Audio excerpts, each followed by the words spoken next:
Friends, എല്ലാവർക്കും ഉമ്മി and മീയിലെ ഇന്നത്തെ പുതിയൊരു വീഡിയോയിലേക്ക് സ്വാഗതം. ഇന്ന് ഞാൻ വന്നിരിക്കുന്നത് നമ്മുടെ ഡെയിലി ലൈഫിൽ നമുക്ക് എല്ലാവർക്കും യൂസ്ഫുൾ ആകുന്ന കുറച്ച് ടിപ്സ് ആൻഡ് ട്രിക്സുമായിട്ടാണ്. അപ്പോൾ നമ്മുടെ വീഡിയോ സ്കിപ്പ് ചെയ്യാതെ ഫുള്ളായിട്ടൊന്ന് വാച്ച് ചെയ്യാൻ ശ്രമിക്കണേ.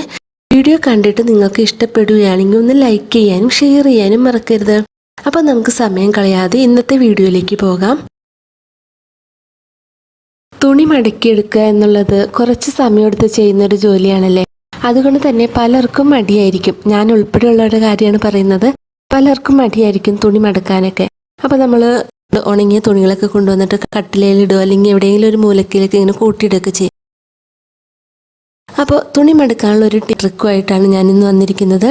ഇതുപോലത്തെയുള്ള ഈ ടിപ്പുകളൊക്കെ അറിഞ്ഞിട്ടുണ്ടെങ്കിൽ നമുക്ക് തുണി മടക്കുക എന്നുള്ളൊരു ജോലി വളരെ ഈസി ആയിട്ട് ചെയ്തെടുക്കാൻ പറ്റും. അപ്പോൾ ഞാൻ ഇതിന് മുന്നത്തെ ഒരു വീഡിയോയിൽ നമ്മൾ ടീഷർട്ടും ചുരിദാറുകളൊക്കെ മടക്കുന്നൊരു ടിപ്പ് ഇട്ടിട്ടുണ്ടായിരുന്നു. കാണാൻ താല്പര്യമുള്ളവരുണ്ടെങ്കിൽ ഒന്ന് പോയി കണ്ടിട്ട് വരിക. ഇപ്പോൾ ഞാനിവിടെ നമ്മുടെ വീട്ടിലുള്ള ജീൻസാണ് എടുത്തിരിക്കുന്നത്. ഈ ഒരു ടിപ്പ് ഉപയോഗിച്ച് ജീൻസോ പാൻറ്റ്, നമ്മൾ ലെഗിങ്സ് എന്ത് വേണമെങ്കിലും നമുക്ക് ഇതേപോലെ ഒന്ന് മടക്കിയെടുക്കാം.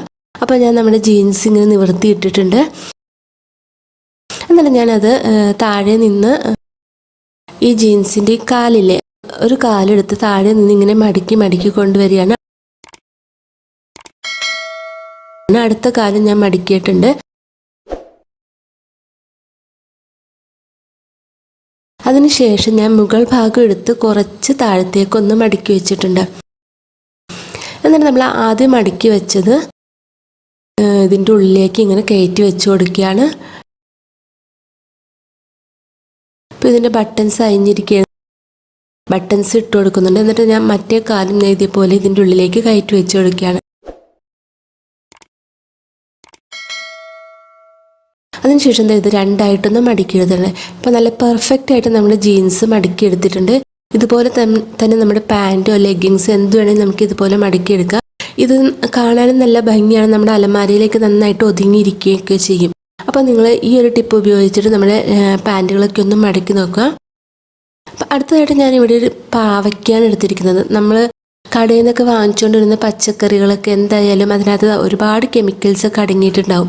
അപ്പോൾ ഇത് നന്നായിട്ടൊന്ന് ക്ലീൻ ചെയ്തെടുക്കുന്നതിന് വേണ്ടിയിട്ടുള്ളൊരു ടിപ്പായിട്ടാണ് വന്നിരിക്കുന്നത്. അതിന് വേണ്ടിയിട്ട് ഞാനിവിടെ ഒരു ബൗളിലേക്ക് കുറച്ച് ഉപ്പ് ഇട്ട് കൊടുക്കുന്നുണ്ട്.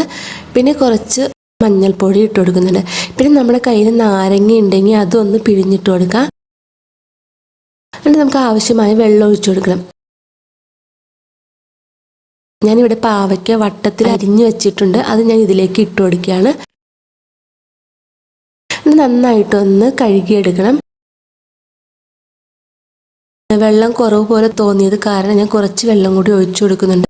എന്നിട്ട് നമുക്കിത് ഒരു 5-10 മിനിറ്റ് നേരം ഇതുപോലെ തന്നെ ഒന്ന് റെസ്റ്റ് ചെയ്യാൻ വെക്കണം.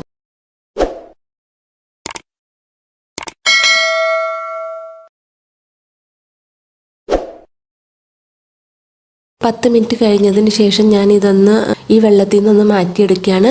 നമ്മൾ ഈ മഞ്ഞൾപ്പൊടി ഇട്ട വെള്ളം കളയരുത്. നമുക്ക് നമ്മുടെ സിങ്കിലേക്ക് ഒഴിച്ചു കൊടുക്കാം. നമ്മുടെ സിങ്കിൽ എന്തെങ്കിലുമൊക്കെ അഴുക്കുകളൊക്കെ ഉണ്ടെങ്കിൽ, അണുക്കളൊക്കെ ഉണ്ടെങ്കിൽ അത് ചത്തുപോകാൻ വളരെ നല്ലതാണ് ഇത്. അതിനുശേഷം ഞാൻ ഈ പാവയ്ക്ക് വേറെ നല്ല വെള്ളത്തിലൊന്ന് കഴുകിയെടുക്കുകയാണ്. ഇനി ഞാനൊരു പ്ലേറ്റിലേക്ക് കുറച്ച് മുളക് പൊടിയും കുറച്ചൊരു മഞ്ഞൾപ്പൊടിയും ആവശ്യത്തിന് ഉപ്പും കൂടി ചേർത്തിട്ട് ഇതൊന്ന് മിക്സ് ചെയ്തെടുക്കുന്നുണ്ട്. എന്നിട്ട് നമ്മൾ ആദ്യം ആ വട്ടത്തിൽ അരിഞ്ഞു വെച്ചിരിക്കുന്ന പാവയ്ക്ക ഇതിലേക്ക് ഇട്ട് കൊടുക്കുകയാണ്.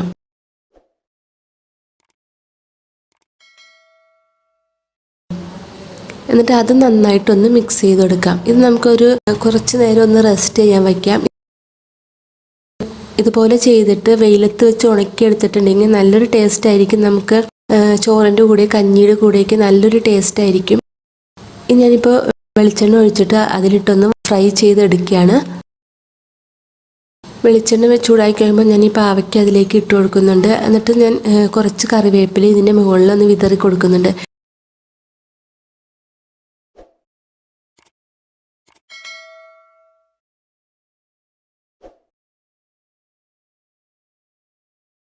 ഇത് നമ്മൾ ഫ്രൈ ചെയ്തെടുത്തിട്ടുണ്ട്. നമ്മുടെ പാവയ്ക്ക കൊണ്ടാട്ടമാണിത്. അപ്പോൾ നല്ലൊരു ടേസ്റ്റാണിത്. നമ്മുടെ ചോറിൻ്റെ കൂടെ കഞ്ഞിയുടെ കൂടെയൊക്കെ ആണെങ്കിൽ കഴിക്കാൻ വേണ്ടിയിട്ട്. വെയിലത്ത് വെച്ച് ഉണക്കി ഭരണിയിലൊക്കെ ഇട്ട് വെക്കുകയാണെങ്കിൽ നമുക്ക് ആവശ്യമുള്ളപ്പോൾ എടുത്ത് കഴിക്കാൻ നല്ലതാണ്. ഇനി അടുത്തതായിട്ട് നമ്മൾ വാഷിംഗ് മെഷീനിൽ തുണിയൊക്കെ ഇട്ട് കഴിയുമ്പോൾ കുറച്ച് അധികം അഴുക്കുള്ള തുണികളൊക്കെ ആണെങ്കിൽ അതിനകത്തുനിന്ന് അഴുക്കൊക്കെ പോകാൻ വളരെ പാടായിരിക്കുമല്ലേ. അഴുക്കുകളൊക്കെ നന്നായിട്ട് പോകുന്നതിന് വേണ്ടിയിട്ടുള്ളൊരു ടിപ്പായിട്ടാണ് വന്നിരിക്കുന്നത്. ഞാനിവിടെ ഒരു പാത്രം എടുത്തിട്ടുണ്ട്. അതിലേക്ക് ഞാൻ കുറച്ച് നമ്മളെ വാഷിംഗ് മെഷീനിൽ ഒരു തവണ അലക്കാൻ വേണ്ടിയിട്ട് ഉപയോഗിക്കുന്ന സോപ്പ് പൊടി, ഡിറ്റർജൻറ്റ്, അത് എത്രയാണോ ആ ഒരളവിൽ നമുക്ക് ഒഴിച്ചു കൊടുക്കാം. ഞാനിപ്പോൾ ഈ ഒരു മൂടി ലിക്വിഡ് ഡിറ്റർജൻറ്റാണ് ഒഴിച്ചു കൊടുക്കുന്നത്. പിന്നെ ഞാൻ എടുത്തിരിക്കുന്നത് കോൾഗേറ്റ് ആണ്. വൈറ്റ് കളറിലെ കോൾഗേറ്റ് ആണ്. വൈറ്റ് കളറിലെ ഏത് പേസ്റ്റ് വേണമെങ്കിലും നമുക്ക് ഉപയോഗിക്കാം. അത് ഞാൻ ഒരു സ്പൂണോളം ഞാൻ ഇതിലേക്ക് ഇട്ട് കൊടുക്കുന്നുണ്ട്.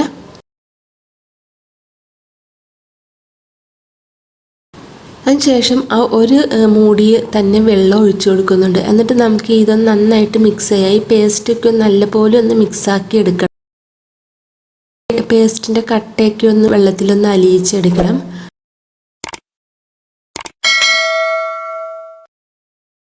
ഇപ്പോൾ ഈ പേസ്റ്റും ഡിറ്റർജൻറ്റും ഒക്കെ നല്ലപോലെ മിക്സ് ആയിട്ടുണ്ട്. ഇതിന് ശേഷം ഞാൻ നമ്മുടെ വാഷിംഗ് മെഷീനിലേക്ക് ഈ ഒരു സൊല്യൂഷൻ ഒഴിച്ചു കൊടുക്കുകയാണ്.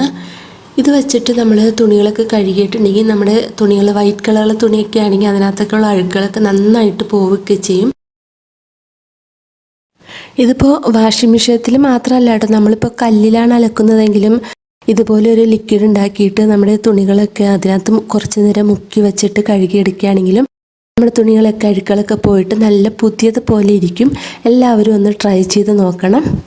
നമ്മൾ ഇതേപോലെ അഴുക്കുകളൊക്കെ പിടിച്ച് തുണികളൊക്കെ കഴുകി കഴിയുമ്പോൾ നമ്മുടെ വാഷിംഗ് മെഷീൻ്റെ അകത്ത് നന്നായിട്ട് അഴുക്ക് പിടിക്കുകയും കുറച്ച് അണുക്കളും ബാക്ടീരിയകളൊക്കെ ഉണ്ടാവുകയൊക്കെ ചെയ്യും. നമുക്കത് കാണാനൊന്നും പറ്റില്ല. പിന്നെ ചില സമയങ്ങളിലൊക്കെ ഒരു ബാഡ് സ്മെല്ലൊക്കെ വരാൻ ചാൻസ് ഉണ്ട്. അതൊന്നും ഇല്ലാതിരിക്കുന്നതിന് വേണ്ടിയിട്ടൊരു ടിപ്പായിട്ടാണ് അടുത്തത് വന്നിരിക്കുന്നത്. ഞാനിവിടെ ഒരു സ്റ്റീലിൻ്റെ സ്ക്രബ്ബർ എടുത്തിട്ടുണ്ട്. നമ്മൾ യൂസ് ചെയ്ത സ്ക്രബ്ബർ എടുക്കരുത്, പുതിയത് തന്നെ എടുക്കണം. പിന്നെ ഞാൻ എടുത്തിരിക്കുന്ന ഒരു നാരങ്ങയാണ്. അത് ഞാനൊന്ന് പകുതി മുറിച്ചെടുക്കുകയാണ്. എന്നിട്ട് ഈ മുറിച്ച നാരങ്ങയുടെ പകുതി ഞാൻ ഈ സ്ക്രബ്ബറിൻ്റെ അകത്തേക്ക് കയറ്റി വെച്ച് കൊടുക്കുന്നുണ്ട്. പിന്നെ ഞാൻ എടുത്തിരിക്കുന്നത് കോൾഗേറ്റ് ആണ്. ഇത് കോൾഗേറ്റിൻ്റെ പരസ്യമൊന്നും അല്ല കേട്ടോ. നമ്മുടെ വീട്ടിലുള്ള ഏതെങ്കിലും ഒരു വൈറ്റ് കളറിലെ പേസ്റ്റ് എടുത്താലും മതി. ഈ പേസ്റ്റ് ഞാൻ ഒരു സ്പൂണോളം ഞാൻ ഇതിനകത്തേക്ക് തേച്ച് കൊടുക്കുന്നുണ്ട്. പിന്നെ എടുത്തിരിക്കുന്നത് നമ്മൾ വീട്ടിൽ യൂസ് ചെയ്യുന്ന ഉപ്പാണ്. ഉപ്പ് ഞാൻ ഇതിനകത്തേക്ക് ഒരു സ്പൂൺ ഇട്ട് കൊടുക്കുന്നുണ്ട്. പിന്നെ എടുത്തിരിക്കുന്നത് ബേക്കിംഗ് സോഡയാണ്. ബേക്കിംഗ് സോഡ ഞാൻ ഈ സ്ക്രബ്ബറിൻ്റെ അകത്തേക്ക് ഇട്ട് കൊടുക്കുകയാണ്. എന്നിട്ട് ഞാൻ ഇത് നമ്മുടെ വാഷിംഗ് മെഷീനകത്ത് ഇട്ട് കൊടുക്കുന്നുണ്ട്. വാഷിംഗ് മെഷീൻ അടച്ചിട്ട് അതിനകത്ത് ടബ് ക്ലീൻ എന്നൊരു ഓപ്ഷൻ ഉണ്ട്. അത് ഞാൻ സെറ്റ് ചെയ്ത് കൊടുക്കുന്നുണ്ട്. സ്റ്റാർട്ട് കൊടുത്തു. ഇപ്പോൾ നമ്മുടെ വാഷിംഗ് മെഷീൻ്റെ ടബ് നന്നായിട്ട് ക്ലീൻ ആയിട്ട് കിട്ടും. അപ്പം നിങ്ങൾ വിചാരിക്കും എന്തിനാണ് സ്റ്റീൽ സ്ക്രബ്ബർ യൂസ് ചെയ്തതെന്ന്. നമ്മൾ ആ സ്റ്റീൽ സ്ക്രബ്ബറിൻ്റെ ആ ചെറിയ നാരുകളൊക്കെ നമുക്ക് ഈ വാഷിംഗ് മെഷീൻ്റെ ഉള്ളിലുള്ള ഈ സ്റ്റീലിൻ്റെ ഈ ചെറിയ ഹോൾ പോലെയുള്ള സ്ഥലങ്ങളൊക്കെ ഇല്ലേ, അവിടെയൊക്കെ നന്നായിട്ട് ഉരഞ്ഞിട്ട് അവിടെയുള്ള അഴുക്കുകളൊക്കെ പോകാൻ നല്ല യൂസ്ഫുള്ളാണ്. അതുകൊണ്ടാണ് ഞാൻ സ്റ്റീൽ സ്ക്രബ്ബർ യൂസ് ചെയ്തത്. ഇപ്പോൾ ഇതിൻ്റെ ക്ലീനിങ് ഒക്കെ കഴിഞ്ഞിട്ടുണ്ട്. നമ്മുടെ വാഷിംഗ് മെഷീൻ നല്ലപോലെ ക്ലീൻ ആയിട്ടുണ്ട്. ഇതിനകത്ത് നമുക്ക് കാണാത്ത അണുക്കളൊക്കെ നല്ലപോലെ പോയിട്ടുണ്ട്. ഈ കോൾഗേറ്റും ലെമണൊക്കെ യൂസ് ചെയ്തുകൊണ്ട് നല്ലൊരു സ്മെല്ലും ആയിരിക്കും നമ്മുടെ വാഷിംഗ് മെഷീൻ്റെ അകത്ത്.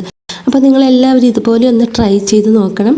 അപ്പോൾ നിങ്ങൾക്ക് ഈ വീഡിയോ യൂസ്ഫുൾ ആയി എന്ന് വിചാരിക്കുന്നു. വീഡിയോ ഇഷ്ടപ്പെട്ടെങ്കിൽ ലൈക്ക് ചെയ്യാനും ഷെയർ ചെയ്യാനും മറക്കരുത്. പിന്നെ സബ്സ്ക്രൈബ് ചെയ്യാതെ കാണുന്നവരാണെങ്കിൽ നമ്മുടെ ചാനൽ ഒന്ന് സബ്സ്ക്രൈബ് ചെയ്ത് സപ്പോർട്ട് ചെയ്യാം. അടുത്ത നല്ലൊരു വീഡിയോ ആയിട്ട് വരുന്നത് വരേക്കും എല്ലാവർക്കും ബൈ. Thank you.